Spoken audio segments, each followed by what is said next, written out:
আসসালামু আলাইকুম। তো আজকে যে জিনিসটা নিয়ে আলোচনা করব সেটি হলো আয়ন শনাক্তকরণ।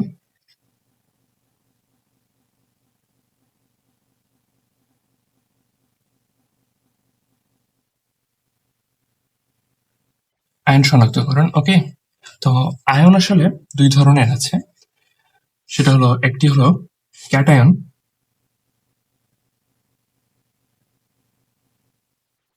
এবং অন্যটি হলো অ্যানায়ন।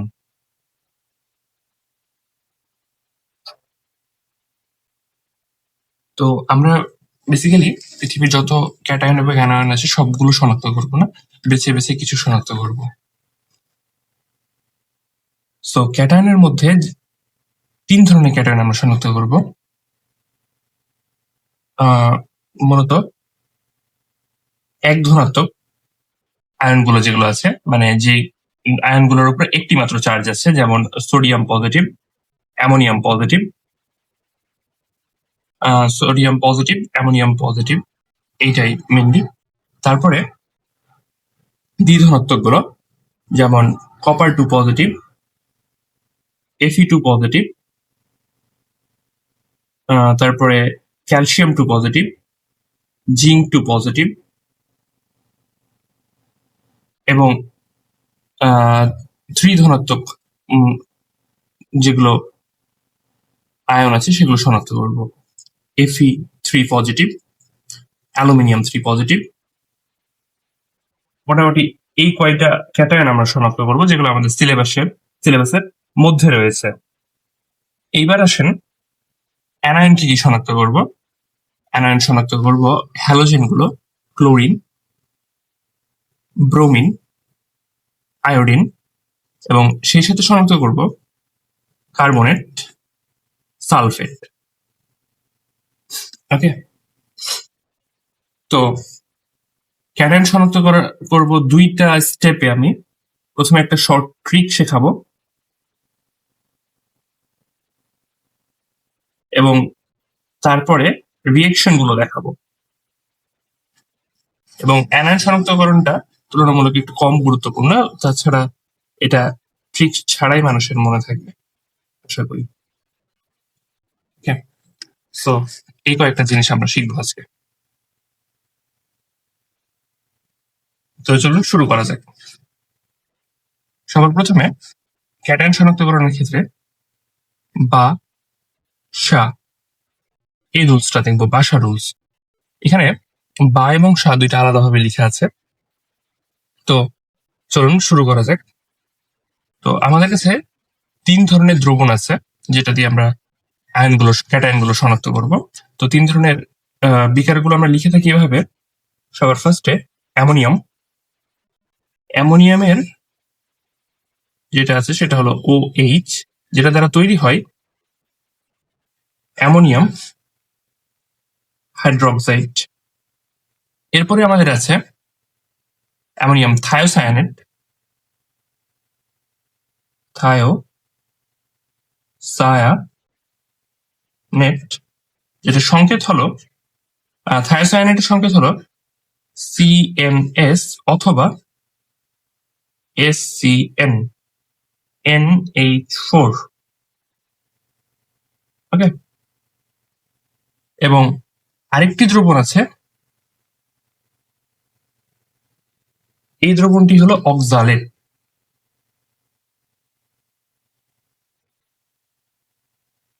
আচ্ছা, এছাড়া অন্য আরেকটি যেটা আছে সেটা হলো পটাশিয়াম। পটাশিয়ামের ক্ষেত্রে ফেরোসায়ানাইড,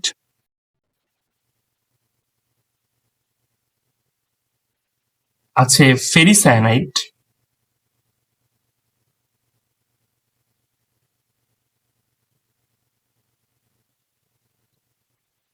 আছে পাইরো অ্যান্টিমোনেট, পাইরো অ্যান্টিমোনেট। এবং সেই সাথে আরেকটি আছে, সেটা গুরুত্বপূর্ণ, নেসলার দ্রবণ।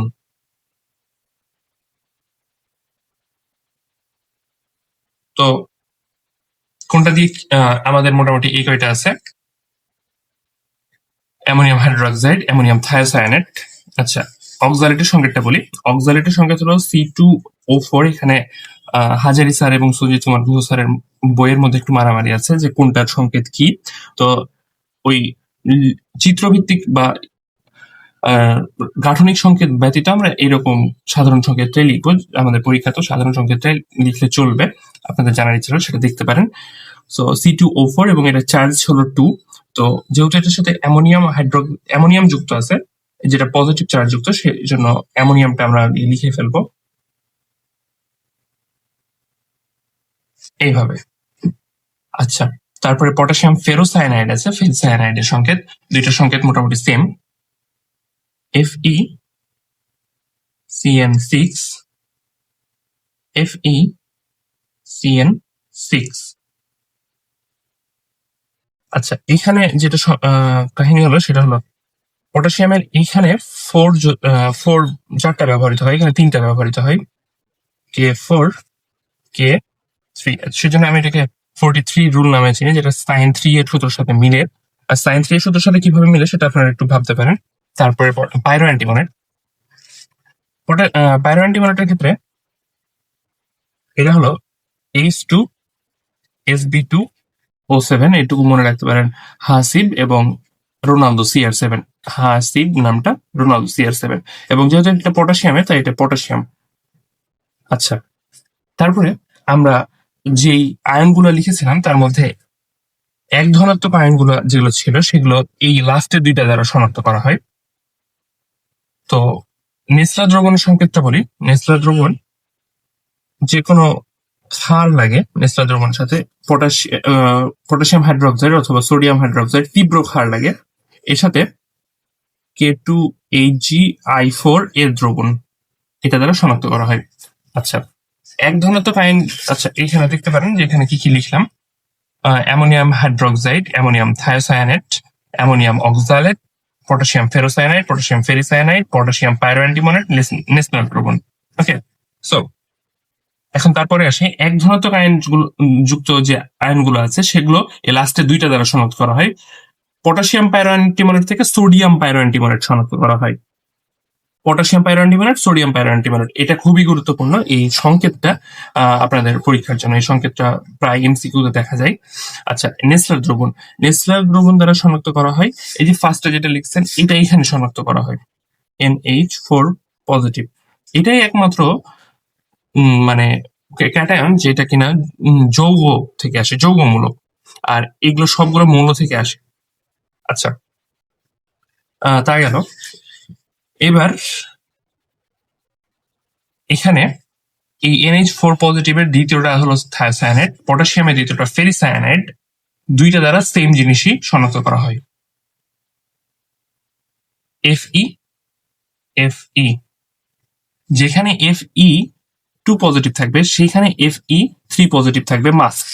এখানেও Fe2 পজিটিভ থাকবে, এখানেও Fe3 পজিটিভ থাকবে, অর্থাৎ বড় ভাই ছোট ভাই পাশাপাশি থাকবে। আচ্ছা, তারপরে আসেন, আর এই অক্সালেটটা দ্বারা একটি মাত্র জিনিস শনাক্ত করা হয়, সেটা হলো ক্যালসিয়াম।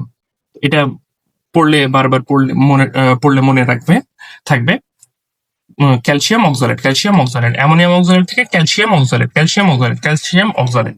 আচ্ছা, এবার আসেন,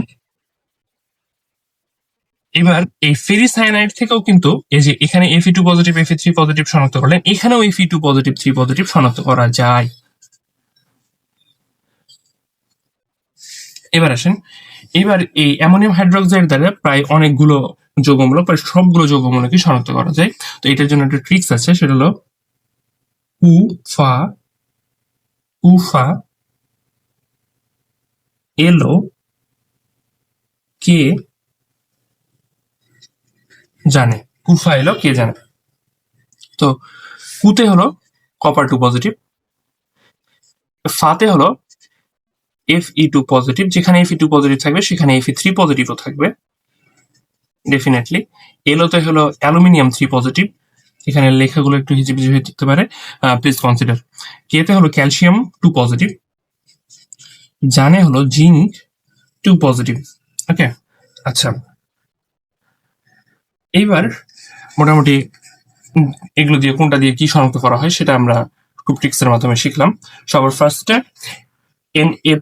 ফার্স্টে যেগুলো এক ধনাত্মক আয়নযুক্ত যৌগমূলক আছে মানে ক্যাটায়ন আছে সেগুলো আমরা শিখলাম। সবার ফার্স্টে পটাশিয়াম পাইরোনিক বন্ড থেকে সোডিয়াম পাইরোনিক বন্ড এক এক চার্জ বিশিষ্ট যেগুলো সেগুলো সবার লাস্টে লিখছি, সবার লাস্টে এগুলো পটাশিয়াম পাইরোনিক বন্ড থেকে সোডিয়াম পাইরোনিক বন্ড এবং নেস্টাল দ্রবণ দ্বারা NH4 পজিটিভ। এটা খুবই গুরুত্বপূর্ণ, এমসিকিউতে আসে। এই দুইটারই এটার সংকেত গুরুত্বপূর্ণ এবং নেস্টাল দ্রবণ দ্বারা কি শনাক্ত করা হয় এই দুইটা গুরুত্বপূর্ণ প্রশ্ন। আচ্ছা, তারপরে আমরা করলাম কি যে এইটার সেকেন্ডটাতে Fe দুইটাই শনাক্ত করা যায়, এইটার সেকেন্ডটাতে Fe দুইটাই শনাক্ত করা যায়। আবার এটার অ্যামোনিয়াম অক্সালেট দ্বারা ক্যালসিয়াম অক্সালেট একটা মাত্র শনাক্ত করা যায় এবং এই দুইটার মতো ferrocyanide Fe3 positive Fe2 positive এই দুইটা শনাক্ত করা যায় এবং অ্যামোনিয়াম হাইড্রোক্সাইড দ্বারা কুফাইলোকে জানে শনাক্ত করা যায়। এখানে বললাম কি, এখানে বললাম হলো কুফাইলোকে জানে থেকে এখানে আরো দুইটা শনাক্ত করা যায়, না হলে এই দুইটা সেম জিনিসই হয়ে যাবে। তো এখানে কুফাইলোকে জানে কুফাই জানে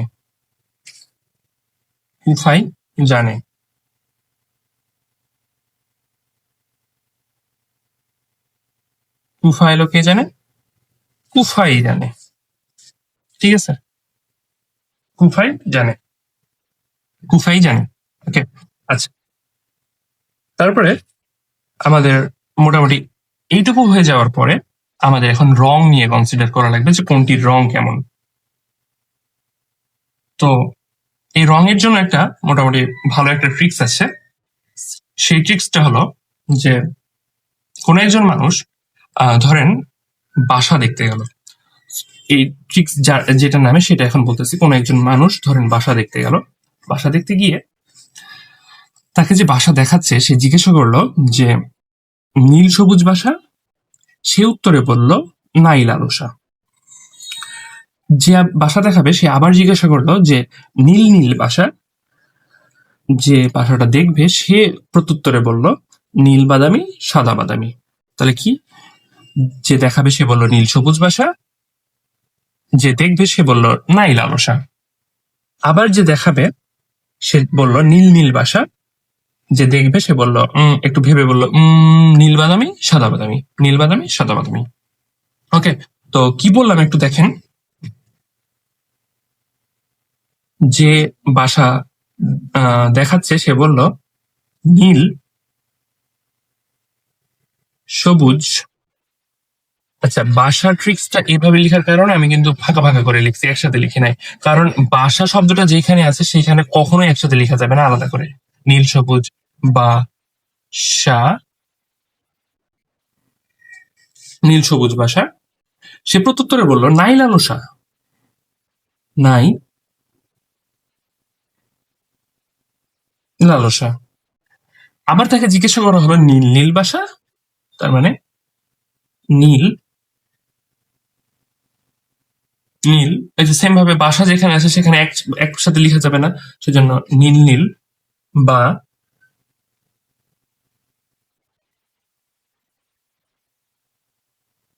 আচ্ছা, এখানে একটু বলি যে সরি, এখানে নাই লালসা এই লালের এই শটা একসাথে লেখা যাবে না, এটা আলাদাভাবে লিখতে হবে। নাই লালো, যে দেখেন আমি যেটা ভুল করলাম সেটা আপনারাও করতে পারেন। নাই লালো সা, তারপরে তাকে বলা হলো যে নীল বাসা একসাথে লিখতে হবে, আলাদাভাবে মানে একসাথে লেখা যাবে না, আলাদাভাবে লিখতে হবে। সো নীল বা সা।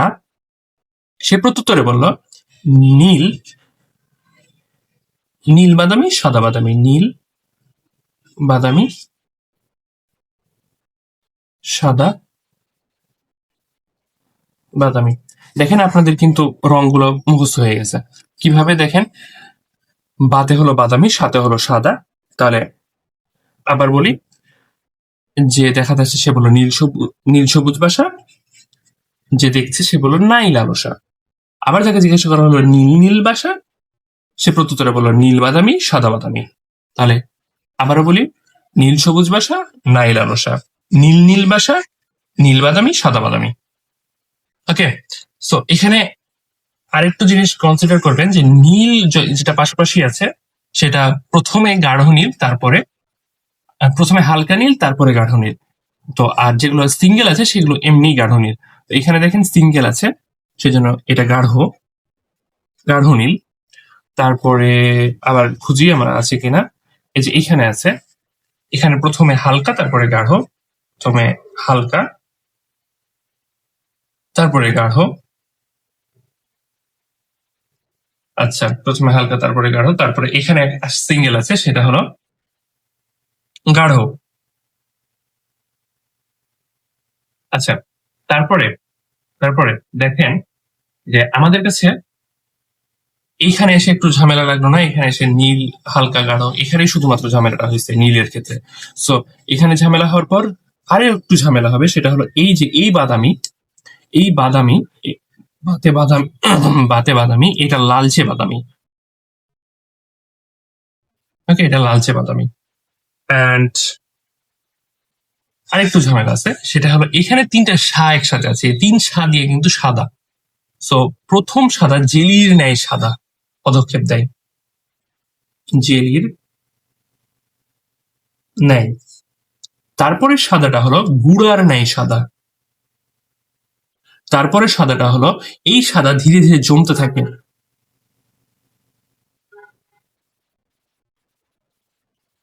ধীরে ধীরে জমতে থাকে। আচ্ছা, তো একসাথে বললে কি, জেলির ন্যায় গুঁড়া ধীরে ধীরে জমতে থাকে, জেলির ন্যায় গুঁড়া ধীরে ধীরে জমতে থাকে। তাহলে তিন সাদাতে একটু ভেজাল আছে, জেলির ন্যায় গুঁড়া ধীরে ধীরে জমতে থাকে। ওকে, তাহলে এই পর্যন্ত গেল। এইবার আরো একটি প্রশ্ন আসছে, সেইটা হলো যে এইখানে কোনটার নিশ্চিতকরণ একদম নিশ্চিত, মানে এটা কোনটার শনাক্তকরণ একদম নিশ্চিত আর কি, সেটা। সো এটা একটু বলি কোনটা শনাক্তকরণ নিশ্চিত হবে। এখানে নীল সবুজ বাসা, সো ঠিক আছে, এখানে কুফা এলো কে জানে, এই পোর্শনে এলো মানে কুফা যে এলো, এই আশা হলো নিশ্চিত, আশাটা নিশ্চিত। কুফা যে এলো এই আশা হলো নিশ্চিত, অর্থাৎ অ্যামোনিয়াম হাইড্রোক্সাইড দ্বারা কেবলমাত্র অ্যালুমিনিয়ামের শনাক্তকরণ নিশ্চিত। এবার আসি অ্যামোনিয়াম থায়োসায়ানাইড দ্বারা, অ্যামোনিয়াম থায়োসায়ানাইডে এটা নাই মানে এটা বর্ণহীন,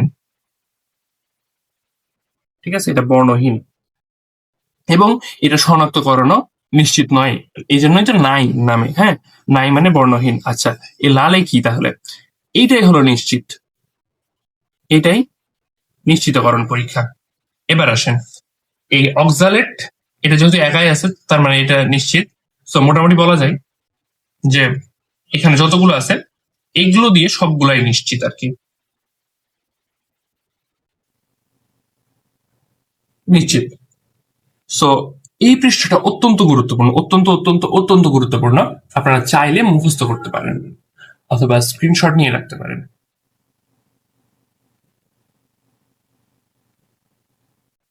ওকে, সো আমরা এটার পর এখন রিয়াকশন গুলো দেখবো। রিয়াকশন, ওকে। সো রিয়াকশনের ক্ষেত্রে ফার্স্ট রিয়াকশন যেটার ব্যাপারে দেখবো সেটা হলো অ্যামোনিয়াম হাইড্রোক্সাইডের।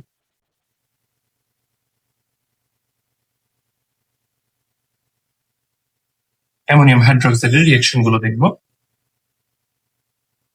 তবে শুরু করা যাক। প্রথমে আমাদের কাছে একটা জিনিস আছে, সেটা হলো যে আমরা বলে রাখি যে ক্যাটায়নের সাথে, ধরেন কোন একটা ক্যাটায়ন এম পজিটিভ, তার সাথে ডেফিনেটলি একটা অ্যানায়ন যুক্ত হয়ে যে দ্রবণ তৈরি করবে, সেই দ্রবণে এই ক্যাটায়নটা আমরা শনাক্ত করব। তো সবার ফার্স্টে অ্যামোনিয়াম হাইড্রোক্সাইড দ্বারা আমরা শিখেছিলাম কি, কু ফা এলো কে জানে।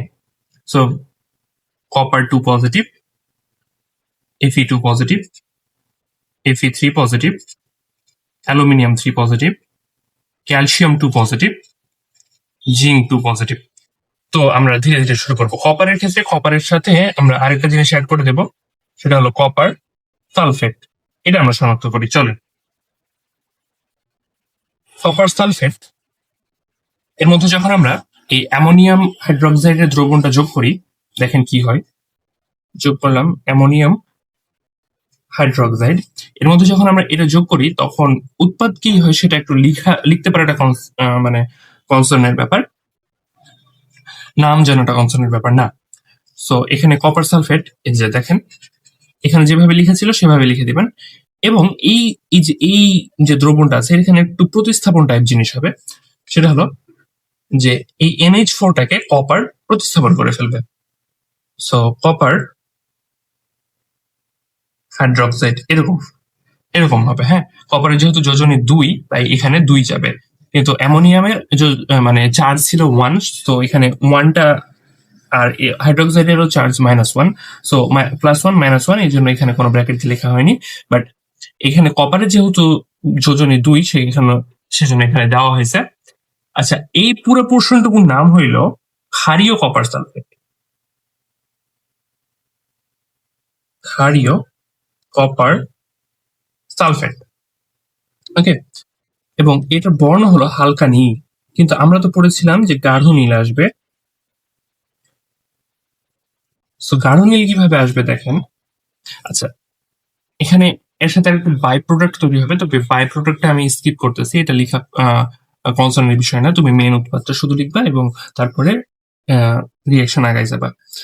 আচ্ছা, এখানে গাঢ় নীল কিভাবে আসে, বিক্রিয়াটা আরেকটু সামনে অগ্রসর হয়, সেখানে আবার আরেকটু বেশি পরিমাণে অ্যামোনিয়াম হাইড্রোক্সাইড যদি যোগ করি, সেখানে টেট্রা অ্যামিন কপার সালফেট তৈরি হয়। এই টেট্রা অ্যামিন কপার সালফেট এর সংকেতটা কি? আচ্ছা, এই যে টেট্রা অ্যামিন কপার, এটা একটা জটিল যৌগ, তাই জন্য ব্র্যাকেট দিয়ে লেখা হয় copper sulphate, tetra amine copper sulphate. এই টেট্রা অ্যামিন কপার সালফেটের সংকরায়ন কি? সংকরায়ন কি, এটা খুবই একটা, মনে করেন যে কনভার্সিয়াল প্রশ্ন, যেটা নিয়ে বেশ সমালোচনা হয়। সো এই টেট্রামিন কপার সালফেটের সংকরায়ন কি, এটা আপনাদের কাছে প্রশ্ন থাকলো, ওকে। আচ্ছা, তারপরে আসেন, তারপরে কুফায়ের ফা দিয়ে আমরা শিখবো। তো ফা দিয়ে দুইটা,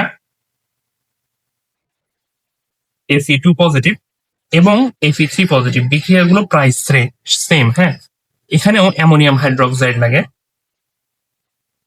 এখানেও অ্যামোনিয়াম হাইড্রোক্সাইড লাগে। সো এখানেও প্রায় প্রতিস্থাপন টাইপেরই জিনিসপাতি হয়। এই অ্যামোনিয়ামটাকে ফেরাম প্রতিস্থাপন করে ফেলতে পারে। সো এখানে ফেরাম হাইড্রোক্সাইড, এখানে ফেরাস হাইড্রোক্সাইড, ফেরিক, ছোট যোজনী আস এবং বড় যোজনী ইক। সো FeOH3, এইটারও অধক্ষেপ পড়ে, এইটারও অধক্ষেপ পড়ে। ও, টেট্রামিন কপার সালফেটের অধক্ষেপের রংটা আমরা বললাম না, সেটা হলো গাঢ় নীল, গাঢ় নীল দ্রবণ, ঠিক আছে। আচ্ছা, FeOH2, FeOH3, এইটার দুইটার কালার কি? তো এটা হলো নীল সবুজ বাসা, তাহলে বা সবুজ বাদামি, ওকে। সো এটা গেল কুফা, কপার, ফেরাম। এবার অ্যালুমিনিয়াম, ক্যালসিয়াম এবং জিঙ্ক, এই তিনটা দেখবো। আচ্ছা, অ্যালুমিনিয়াম মানে এলো কে জানে। সো আচ্ছা, এবার দেখেন, অ্যালুমিনিয়ামের সাথে আপনি অ্যামোনিয়াম হাইড্রোক্সাইড যোগ করবেন, ক্যালসিয়ামের সাথে আপনি অ্যামোনিয়াম হাইড্রোক্সাইড যোগ করবেন, জিঙ্কের সাথেও আপনি অ্যামোনিয়াম হাইড্রোক্সাইড যোগ করবেন। আচ্ছা, বলি অ্যালুমিনিয়ামের সাথে এখানে অ্যামোনিয়াম হাইড্রোক্সাইড না দিয়ে আপনি যে কোনো ক্ষারও দিতে পারেন, সোডিয়াম হাইড্রোক্সাইড, এখানেও যে কোনো ক্ষারও দিতে পারেন, এটাতে খুব একটা ব্যবহার করে দেন না। আচ্ছা, সো এখানে ফার্স্ট স্টেপে প্রতিস্থাপন টাইপেরই বিক্রিয়া হয়, ঘুরে ফিরে অ্যামোনিয়াম হাইড্রোক্সাইডকে অ্যালুমিনিয়াম প্রতিস্থাপন করে ফেলে। সো এখানে যেটা তৈরি হয় অ্যালুমিনিয়াম হাইড্রোক্সাইড, ঠিক আছে। আচ্ছা, এখানেও সেম কাহিনী ঘটে, প্রতিস্থাপন করে ক্যালসিয়াম হাইড্রোক্সাইড, এখানেও সেম কাহিনী ঘটে জিঙ্ক হাইড্রোক্সাইড। তবে বলেছিলাম কি যে সাদা দেখা যায়, ঠিক আছে, তিনোটাতেই সাদা দেখা যায়। এটাতে দেখা যায় জেলির নাই সাদা,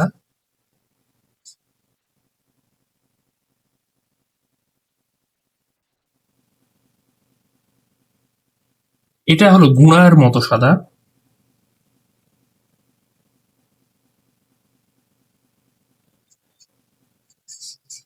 এবং এইটা হলো এই সাদা, এখানে আপাতত শুধুমাত্র সাদা আকারে আসে, এইটা ধীরে ধীরে জমতে থাকে না।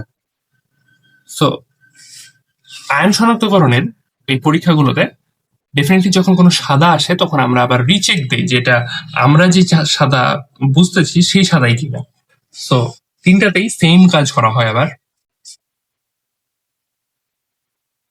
সোডিয়াম হাইড্রোক্সাইড, এটাতেও সোডিয়াম হাইড্রোক্সাইড, এবং এইটাতেও সোডিয়াম হাইড্রোক্সাইড দেওয়া হয়, এবং দেওয়ার পরে করা হয় কি একটু ঝাঁকানো হয়। সো লিখবো ঝাঁকাবো, এটা তো একটু ঝাঁকাবো, না ঝাঁকালে অবশ্য হবে না, তিনটাই মিশ্রণ ভালো করে ঝাঁকাবো, এটাও ঝাঁকাবো। ওকে, সো এইখানে তৈরি হয় সোডিয়াম অ্যালুমিনেট, যেটা সংকেত হলো NaAlO2, যেটার নাম হলো সোডিয়াম অ্যালুমিনেট। সোডিয়াম হয়ে গেছে সোডিয়াম অ্যালুমিনেট, অ্যালুমিনেট। ওকে, এবং এইটাকে যদি সোডিয়াম অ্যালুমিনেট, এইটা কোনো কালার দেয় না, এইটাকে যদি আমরা নিশাদল অর্থাৎ অ্যামোনিয়াম ক্লোরাইডের উপস্থিতিতে তাপ দেই, তখন এই যে এইখানে যে জেলির নাই সাদা অ্যালুমিনিয়াম হাইড্রোক্সাইড তৈরি হয়েছিল সেটা আবার ফিরে আসে। তার মানে এটা পুনরায়, এটা আবার অধক্ষেপই তৈরি করে পুনরায় জেলির ন্যায় সাদা। আচ্ছা, এইটার একটু ক্যালসিয়ামের ক্ষেত্রে বলি, এটাতে কোনো অধক্ষেপ একই থাকবে, অধক্ষেপের কোনো চেঞ্জ হবে না, অধক্ষেপ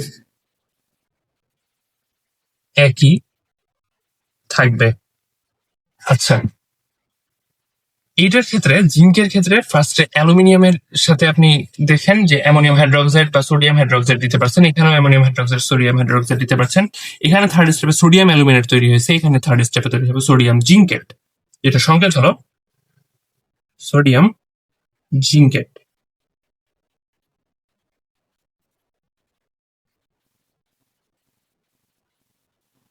সোডিয়াম জিঙ্কেট এটার নাম। সো এটা কোনো পদক্ষেপ দেয় না, তো আমাদেরকে ফার্দার আরো রিয়েকশন করা লাগে। দুইটা স্টেপে আমরা কনফার্ম হই। প্রথমে কোনো জৈব দ্রাবক, প্রথমে অ্যামোনিয়াম ক্লোরাইড, এই যে এটা যেটা পরীক্ষা করছিলাম অ্যামোনিয়াম ক্লোরাইড, এটা দ্বারাই আমরা পরীক্ষা করি অ্যামোনিয়াম ক্লোরাইড, এবং তার সাথে আরেকটা পরীক্ষা করি, সেটা হলো হাইড্রোজেন সালফাইড দিয়ে। অ্যামোনিয়াম ক্লোরাইড যখন দেই, এইখানে অ্যামোনিয়াম ক্লোরাইড দেওয়াতে অ্যালুমিনিয়াম হাইড্রোক্সাইড তৈরি হয়েছিল, কিন্তু এইখানে অ্যামোনিয়াম ক্লোরাইড দেওয়াতে জিঙ্ক হাইড্রোক্সাইড তৈরি হবে বটে, তবে এইটা কোনো অধক্ষেপ দিবে না।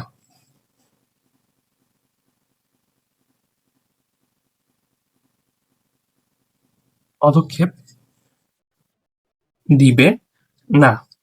আর সোডিয়াম জিঙ্কেট হাইড্রোজেন সালফাইডের সাথে যুক্ত হয়ে এইটা অধক্ষেপ দিবে, তখন আমরা নিশ্চিত হবো এর মধ্যে জিঙ্ক আছে। সো এটা সাদা অধক্ষেপ দিবে, এবং এই সাদাই ধীরে ধীরে জমবে।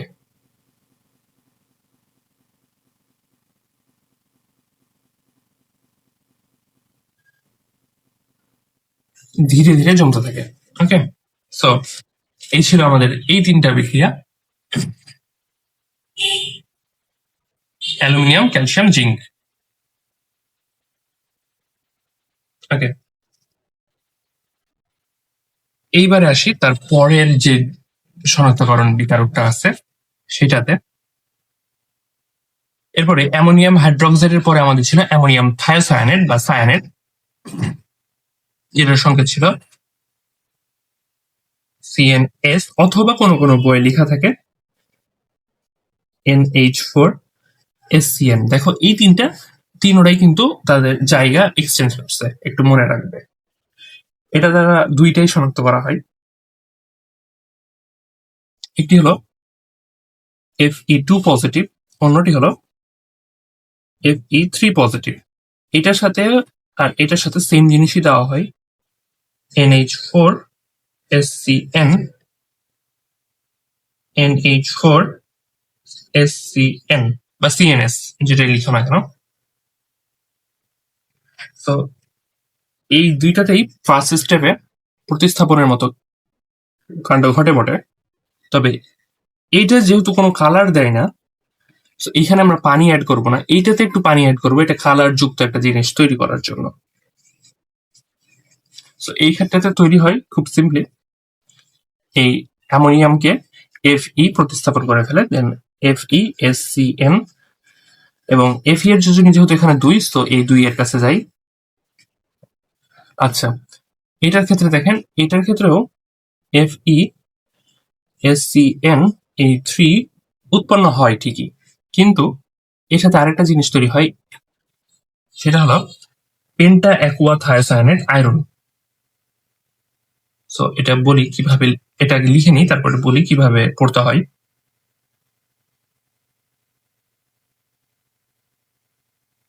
এটা একটা জটিল যৌগ। সো এই যে এখানে 5টা আছে, 5-এর জন্য পেন্টা অ্যাকুয়া, পানিকে জটিল যৌগ বলা হয় aqua, penta aqua thiocyanate iron, penta aqua thiocyanate iron. Okay, এইটার বর্ণ হলো রক্ত লাল, এবং এটা বর্ণহীন। সো এটা রক্তলাল, তার মানে এটার নিশ্চিতকরণ পরীক্ষা। এরপরে যতগুলো রিয়েকশন আছে সবগুলো নিশ্চিতকরণ, আর আগেরটাতে অ্যালুমিনিয়াম নিশ্চিতকরণ ছিল, এই যে আগের এইটাতে এটা নিশ্চিতকরণ ছিল, ঠিক আছে, এটা নিশ্চিতকরণ ছিল অ্যালুমিনিয়াম। সো এই দুইটা গেল অ্যামোনিয়াম থায়োসায়ানাইড দিয়ে শনাক্তকরণ, ঠিক আছে। এবার আসেন অ্যামোনিয়াম অক্সালেট দিয়ে শনাক্তকরণ।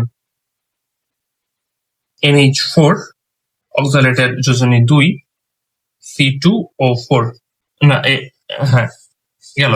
এই অ্যামোনিয়াম অক্সালেট দ্বারা শনাক্ত করে থাকি একটি মাত্র জিনিস, সেটা হলো calcium. Calcium oxalate, calcium oxalate বারবার পড়তে পারি, ক্যালসিয়াম। সো ক্যালসিয়ামের সাথে অ্যামোনিয়াম অক্সালেট যদি আমরা দেই সুন্দরভাবে, যদি দেই তাহলে সেইখানে এটা তো একদমই তৈরি হয় আর কি, প্রতিস্থাপন বিক্রিয়া ঘটে। এই অ্যামোনিয়ামকে ক্যালসিয়াম এসে প্রতিস্থাপন করে ফেলে, CaC2O4। আচ্ছা, C2O4 এর সাথে সি এর সাথে কোনো যোজনী হইল না কেন? কারণ ক্যালসিয়ামের চার্জও মনে করো 2, এটারও চার্জ 2, 2 2 কাটা যায়, এজন্য এভাবে লিখতে হয়। এটার নাম হলো ক্যালসিয়াম অক্সালেট। এই বারবার মনে রাখবা, এই জন্য লিখেও দেই আমি, ক্যালসিয়াম অক্সালেট। ওকে, আচ্ছা, এইটা অধক্ষেপ দেয়, এখানে অধক্ষেপ দেয়, সেটা হলো সাদা অধক্ষেপ দেয়। এই সাদা অধক্ষেপটা আসলে ক্যালসিয়াম অক্সালেটেরই কিনা এটার জন্য আমাদের পরীক্ষা করতে হয়। সেটার জন্য আমরা যে কোনো জৈব দ্রাবক একবার দেবো, তারপরে অজৈব দ্রাবক দেব। জৈব দ্রাবক বলতে আমরা ইথানোইক অ্যাসিড ধরতে পারি, আর অজৈব দ্রাবক বলতে হাইড্রোক্লোরিক অ্যাসিড ধরতে পারি। সো জৈব দ্রাবকে এটা অদ্রবণীয়, আর অজৈব দ্রাবকে এটা দ্রবণীয়, ঠিক আছে। সো এইটা ছিল মোটামুটি আমাদের অ্যামোনিয়াম অক্সালেট দিয়ে ক্যালসিয়াম অক্সালেট শনাক্তকরণ প্রক্রিয়া। ওকে, তো এটাও গেল শেষ। এবার আসো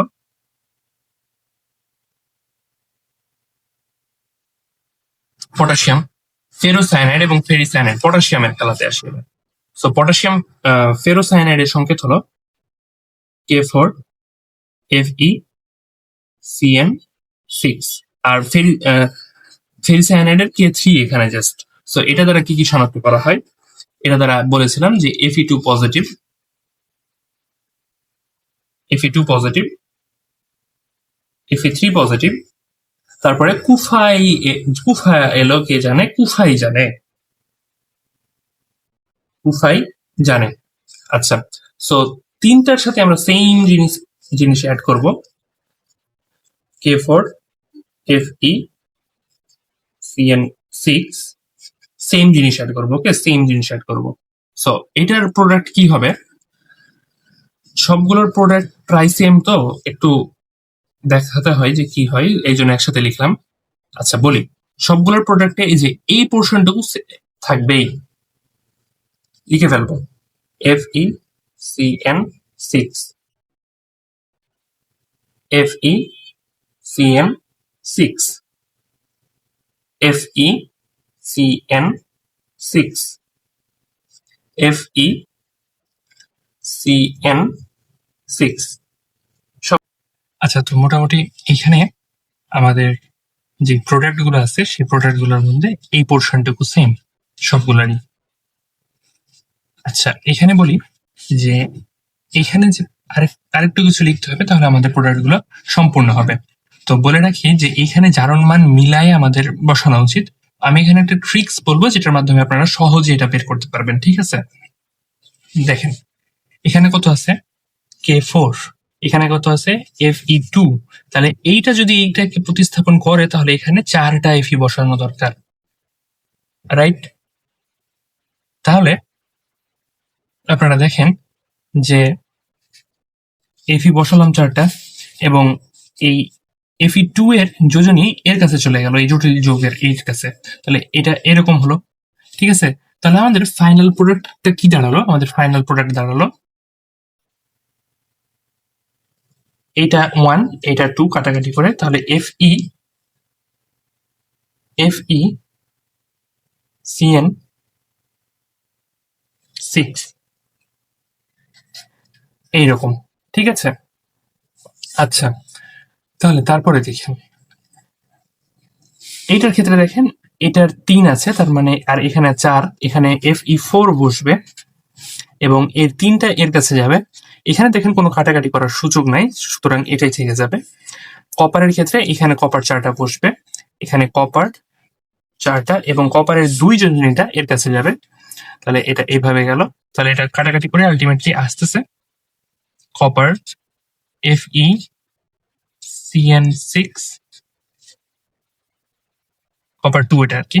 আচ্ছা, এটাও সেম ভাবে ফেরাম বা কপারের মতোই হবে, যেটা হবে কিনা জিঙ্ক 2, ঠিক আছে? তাহলে এইটা আমাদের মোটামুটি দেখতে পারেন যে পটাশিয়াম ফেরোসায়ানাইড দিয়ে আয়ন শনাক্তকরণ, Fe2 positive, Fe3 positive, copper 2 positive, zinc 2 positive. Okay, তারপরে আমরা যেটা নিয়ে কাজ করব সেটি হলো মূলত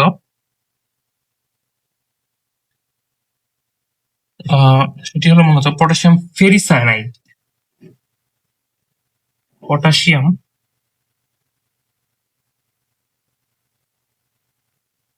ফেরিসায়ানাইড, ওকে, পটাশিয়াম ফেরিসায়ানাইড, যেটা সংকেত ওইখানে দেখছিলেন না, পটাশিয়াম ফেরোসায়ানাইডে এই কে এর জায়গাতে 4 ছিল, এখানে জাস্ট 3 হবে। দেন FeCN6, সেম সংকেত, পটাশিয়াম ফেরোসায়ানাইডের মতোই সংকেত, কিন্তু এখানে কে 3 হবে। এটা দ্বারা মাত্র 2টা জিনিস আমরা শনাক্ত করতে পারি, 2টা আয়ন, সেটা হলো Fe2 পজিটিভ এবং Fe3 positive. Fe2 positive, Fe3 positive, দুইটার সাথে আমরা পটাশিয়াম ফেরিসায়ানাইড দিব।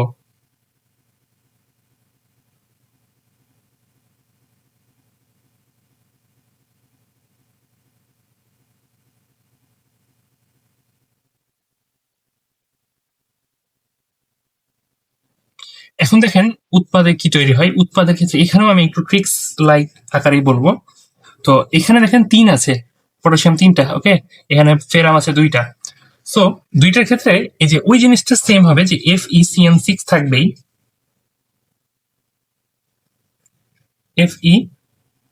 FeCN6 এটা থাকবেই,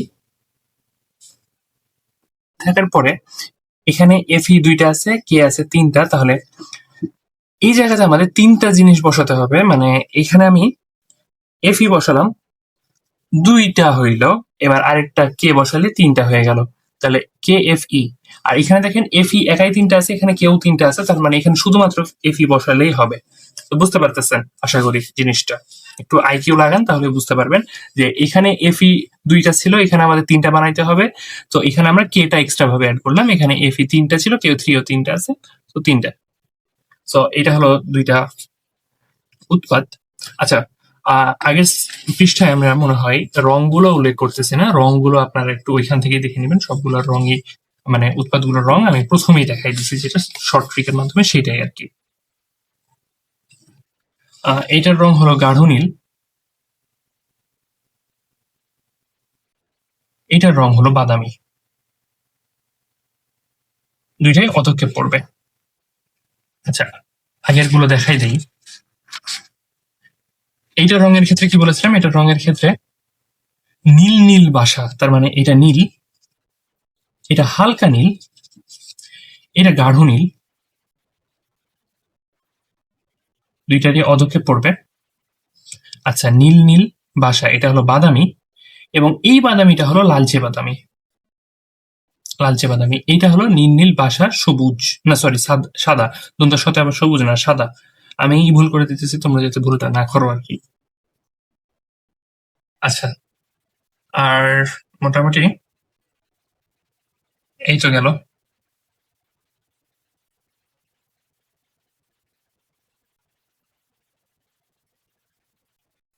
ওকে, তারপরে আসেন, তারপরে পটাশিয়াম ফেরোসায়ানাইড গেল, ফেরিসায়ানাইড গেল, পটাশিয়াম ফেরো এবং ফেরির পরে একটা আছে, সেটা হলো পটাশিয়াম পাইরো অ্যান্টিমনের, K two H two S B two O seven. এই এইচ এস বি এটাতে হাসিব মনে রাখতে পারেন, এবং এই O seven K C R seven এর সাথে তুলনা করতে পারেন, এবং এটা কে টু। ওকে, আবার এখানে যখন সোডিয়াম উৎপন্ন হবে তখন Na2 উৎপন্ন হবে আর কি, অর্থাৎ এটা দ্বারা আমরা যখন সোডিয়াম আয়নটাকে শনাক্ত করব, plus K two H two S B two O seven, এইটা জাস্ট এই যে কে টুটার জায়গায় Na2 আসবে, Na2 H two S B two O seven. Okay, আচ্ছা তারপরে আসেন, তারপরে একটা গুরুত্বপূর্ণ জিনিস, সেটা হলো নেসলার দ্রবণ। এই নেসলার দ্রবণ দ্বারা কি শনাক্ত করা হয় সেটা থেকে গুরুত্বপূর্ণ, নেসলার দ্রবণ। নেসলার দ্রবণে মূলত সোডিয়াম হাইড্রোক্সাইড অথবা পটাশিয়াম হাইড্রোক্সাইডের মতো তীব্র ক্ষার ব্যবহার করা হয়, এবং সেই সাথে কে টু AgI4 এর একটা জটিল কম্পাউন্ড আর কি, এই দুইটা ব্যবহার করা হয়। নেসলার দ্রবণ দ্বারা শনাক্ত করা হয় অ্যামোনিয়াম আয়ন। তো করা হয় কি দেখেন, অ্যামোনিয়াম আয়ন NaOH এর সাথে যুক্ত হয়ে Na positive plus NH3 plus H2O এর মধ্যে কেবলমাত্র NH3টা কাজ করে, কিভাবে কাজ করে দেখেন। তারপরে এটাকে আবার K2AgI4 এর দ্রবণে মেলানো হয় এই NH3টাকে, এটা গিয়ে তখন করে কি, আচ্ছা এটার রং হলো, এটার আপনার এটার নিশ্চিত, এবং এটার রং হলো মনে হয় কি সাদা সাদা সাদা সাদা হয়, সাদা।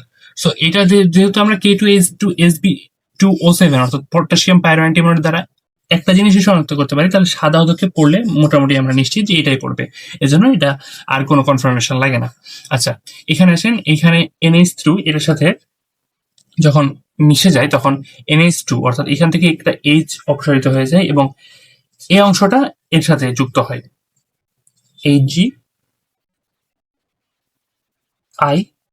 Ag2I3, অর্থাৎ মোটামুটি এখানে I4 ছিল, এখানে I3 হয়, এখানে একটা কমে যায় এবং এখানে একটা বাড়ে, এখানে Ag একটা ছিল, এখানে Ag2 হয়, এবং এখানে NH3 থেকে একটা H চলে যায়, দিয়ে এটা যুক্ত হয় আর কি, এবং এটার রং হলো বাদামি। ওকে, এবার আসেন, এবার আমরা অ্যানায়ন শনাক্তকরণে আসবো।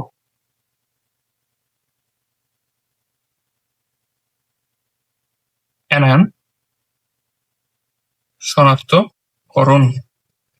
তো সবার ফার্স্টে আমরা এইটা মূলত যে বিকারকগুলো অথবা যে দ্রবণগুলো আছে সেগুলো অনুসারে আগাবো। প্রথমে আমরা দেখব AgNO3 দ্বারা কি শনাক্ত করা যায়। AgNO3 দ্বারা মোটামুটি হ্যালোজেন অর্থাৎ গ্রুপ 17 এর যে সকল মৌল ক্লোরিন, ব্রোমিন, আয়োডিন শনাক্ত করা যায় এবং আরেকটা জিনিস শনাক্ত করা যায় সেটা হলো যে আপনার এটা দ্বারা এই কার্বনেট শনাক্ত করা যায়। সো কার্বনেট আমরা পরে দেখবো। মূলত ফার্স্টে আমরা গ্রুপ 17 এর অ্যানায়ন গুলো শনাক্তকরণ দেখবো। সো তিনটাই বেসিক্যালি সেম প্রসেস সেই আগাই। Chlorine, bromine, iodine. ক্লোরিনে AgNO3, ব্রোমিনের সাথে আপনি যদি যোগ করেন AgNO3, আয়োডিনের সাথে আপনি যোগ করবেন AgNO3। এইখানে বিক্রিয়াটা চলবে। বিক্রিয়া চালানোর আগে বলি এখানে একটা প্রভাবক লাগবে HNO3।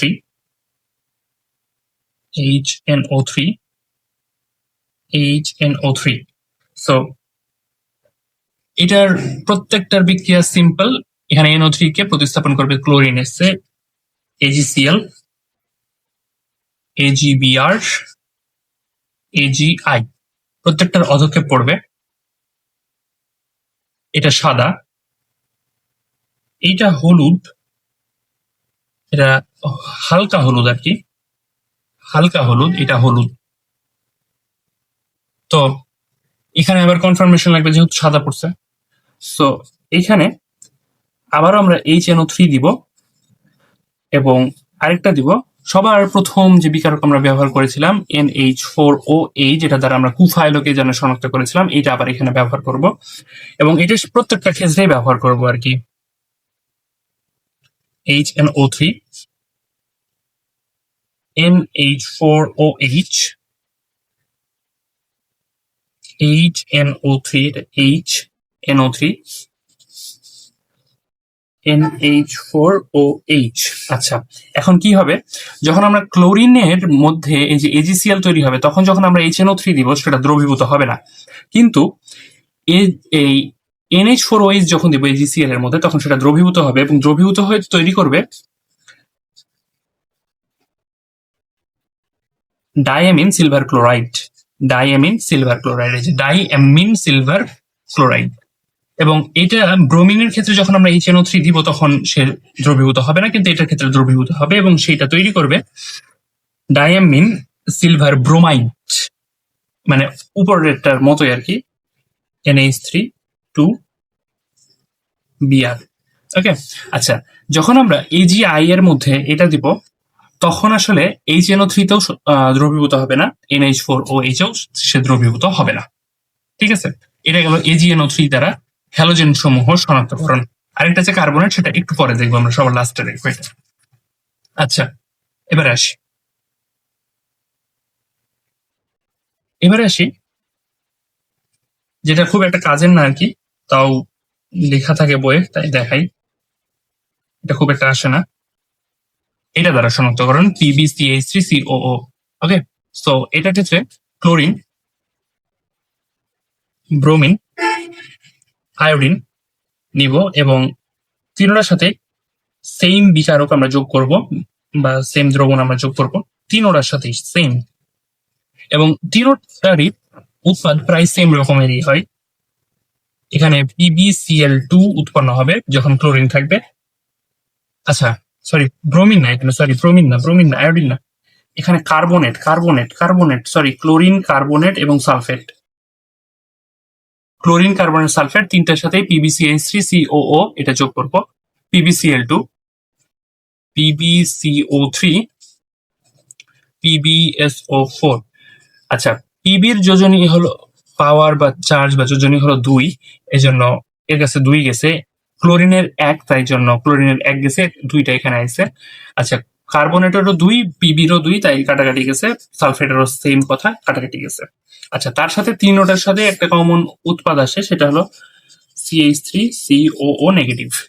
ওকে, সো এটা গেল PbCH3COO এটা দ্বারা শনাক্তকরণ।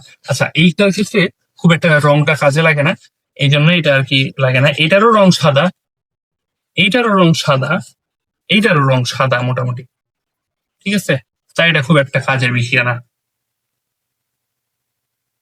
আচ্ছা, তারপরে আসে এই বিক্রিয়াটা অত্যন্ত গুরুত্বপূর্ণ, এখন যেটা দেখাবো সেটা হলো বেরিয়াম নাইট্রেট দ্বারা শনাক্তকরণ।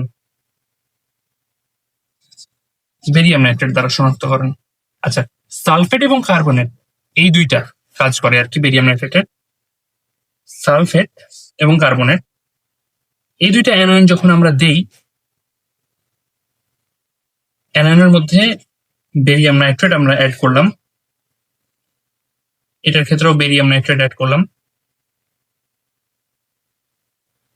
আচ্ছা, অ্যাড করার পরে দেখেন এখানে বেরিয়াম সালফেটের সাথে যুক্ত হয়ে বেরিয়াম সালফেট তৈরি করবে,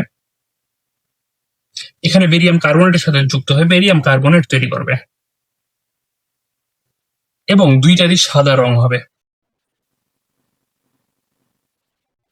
দুইটারই যখন সাদা রং হবে তখন তাদেরকে অবশ্যই কনফার্মেশনের মধ্যে পাঠাতে হবে। আচ্ছা, তাহলে পাঠানোর জন্য আমরা করব কি, এখানে HCl যোগ করব, এইখানেও HCl যোগ করব। এইটা HCl এর মধ্যে দ্রবীভূত হবে না, বাট এইটা হাইড্রোক্লোরিক অ্যাসিডের মধ্যে দ্রবীভূত হয়ে BaCl2 তৈরি করবে, বেরিয়াম ক্লোরাইড।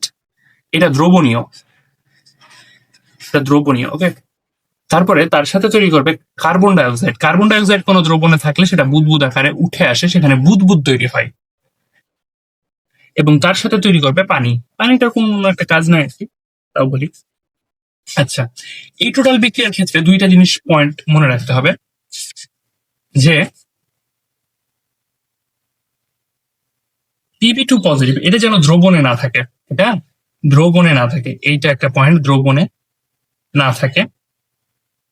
কারণ যখন আমরা Pb2 পজিটিভকে দিব সেটা বেরিয়াম নাইট্রেটের সাথে বিক্রিয়া করে ফেলে এবং প্লাম্বাম নাইট্রেট তৈরি করে, লেড নাইট্রেট তৈরি করে আর কি। আর যদি এর মধ্যে Pb2 পজিটিভ থাকেই, Pb2 পজিটিভ যদি রাখতেই হয় বা থাকেই, তবে আমাদের করতে হবে কি, এখানে বেরিয়াম নাইট্রেট তো আর ব্যবহার করা যাবে না, বেরিয়াম নাইট্রেট এর পরিবর্তে বেরিয়াম ক্লোরাইড ব্যবহার করতে হবে। তখন হবে কি, Pb2 পজিটিভ বেরিয়াম ক্লোরাইডের সাথে বিক্রিয়া করবে এবং PbCl2 উৎপন্ন করবে, যেটা সাদাই হবে, সেটার কোনো ঝামেলা হবে না। এবং এই প্লাম্বাম ক্লোরাইড বা লেড ক্লোরাইড এটা HCl এর মধ্যে দ্রবণীয় নয়, তখন আর বিক্রিয়াতে আমাদের কোনো সমস্যা হবে না। এই দুইটা পয়েন্ট আমাদের মনে রাখতে হবে, এই দুইটা পয়েন্ট আমাদের মনে রাখতে হবে। আচ্ছা, তারপরে তারপরে এটাই লাস্ট এবং এটা গুরুত্বপূর্ণ, সেটা হলো কার্বনেট শনাক্তকরণ। কার মাধ্যমে, যেটা বাদ দিছিলাম, কার্বনেট শনাক্তকরণ।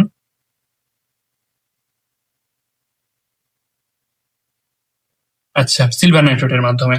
সো এটা জেটে সিম্পল ভাবে সিলভার কার্বনেটই তৈরি করে এবং এটাও সাদাই দেয়, সাদাই দেয়। ওকে, সাদা দেয়, তাই জন্য এটাকে কনফার্মেশনের মধ্যে পাঠাতে হয়। এটাকে HNO3 AgNO3 এর যেগুলো ছিল সেটার ফার্স্ট স্টেপে আমরা HNO3 কে দিয়েছিলাম যখন ক্লোরিন ব্রোমিন আয়োডিন শনাক্ত করি, বাট এটা সেকেন্ড স্টেপে HNO3 দিব এবং সেখানে সিলভার নাইট্রেট তৈরি হবে এবং এই সিলভার নাইট্রেট দ্রবণীয় এবং এইখানে তৈরি হবে কার্বন ডাইঅক্সাইড, যেটা অত্যন্ত গুরুত্বপূর্ণ কারণ বুদবুদ তৈরি করে এবং উপরে উঠে আসে এবং তার সাথে পানি তৈরি করে। আচ্ছা, এই বিক্রিয়া যখন আমরা চালাই এটাকে চুনের পানিতে, আচ্ছা কার্বনেট শনাক্ত, আচ্ছা এই বিক্রিয়া গেল কার্বনেট শনাক্তকরণে। এই বিক্রিয়া ছাড়াও আরেকটা আছে, সেটা হলো চুনের পানি ঘোলা করার মাধ্যমে কার্বনেট শনাক্ত করা হয়। চুনের পানি ঘোলা কিভাবে, কার্বনেট হাইড্রোক্লোরিক অ্যাসিডের সাথে বিক্রিয়া করে পানি plus chlorine plus carbon dioxide উৎপন্ন করে, যেটা ভেসে আসে। আচ্ছা, এই কার্বন ডাইঅক্সাইডই যখন চুনের সাথে বিক্রিয়া করে ফেলে, ক্যালসিয়াম হাইড্রোক্সাইড যেটাকে আমরা চুন আকারে চিনি, তখন সেটা ক্যালসিয়াম কার্বনেট তৈরি করে এবং পানি তৈরি করে। এবং এই ক্যালসিয়াম কার্বনেট চুনা পাথরের সংকেত। তো এটা মূলত চুনের পানি ঘোলা করে আর কি। চুনা পাথর লেখা ভুল হবে, এটা চুনের পানি ঘোলা করে এবং তার মাধ্যমে আমরা কার্বনেটের উপস্থিতি শনাক্ত করতে পারি। এই গেল মোটামুটি ক্যাটায়ন এবং অ্যানায়ন শনাক্তকরণ। আচ্ছা, এরপরে আছে আরেকটা, সেটা হলো শিখা পরীক্ষা। শিখা পরীক্ষা সো শিখা পরীক্ষা নিয়ে আমরা অন্য কোনো দিন আলোচনা করব। এটারও একটা ট্রিক্স আছে, কোনটা রং কি হবে সেটা জানার জন্য। তো ততক্ষণ পর্যন্ত ভালো থাকুন, সুস্থ থাকুন। আসসালামু আলাইকুম।